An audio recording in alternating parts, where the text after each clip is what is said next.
ಇವತ್ತು ನಾವು ಕೃಷ್ಣ ಸಾಹೇಬ್ರ ಬಗ್ಗೆ ಎಷ್ಟು ಗಂಟೆ ಮಾತಾಡಿದ್ರು ಸಾಲದು. ನನಗಂತೂ ಮನಸ್ಸಿಗೆ ಬಹಳ ದುಃಖ ಆಗ್ತಾ ಇದೆ. ನನ್ನ ಯಾಕೆಂದ್ರೆ ನನ್ನ ಮಗನ ತರ ನೋಡ್ತಾ ಇದ್ರು, ಮಗನ ತರ ನೋಡಿ ರಾಜಕಾರಣದಲ್ಲಿ ಒಂದು ದೊಡ್ಡ ಬೆಳಿಲಿಕ್ಕೆ ಮಾರ್ಗದರ್ಶನವನ್ನು ಕೊಟ್ಕೊಂಡು ಬಂದಂತವ್ರು.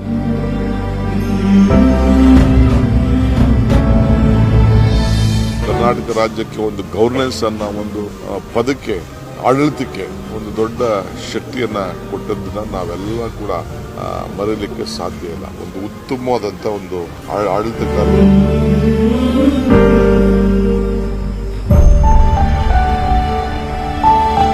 ಅವರ ಕಾಣಿಕೆ ಏನು ಅನ್ನೋದನ್ನ ರಾಜ್ಯಕ್ಕೆ ಗೊತ್ತಿದೆ. ನಮ್ಗೆ ಯಾವ ರೀತಿ ಮಾರ್ಗದರ್ಶನ ಕೊಟ್ಟಿದೆ ಅಂತ ನಮ್ಮ ಬದುಕಿನ ಬದಲಾವಣೆನೆ ನಿಮ್ಗೆಲ್ಲ ಕಾಣ್ತಾ ಇದೆ.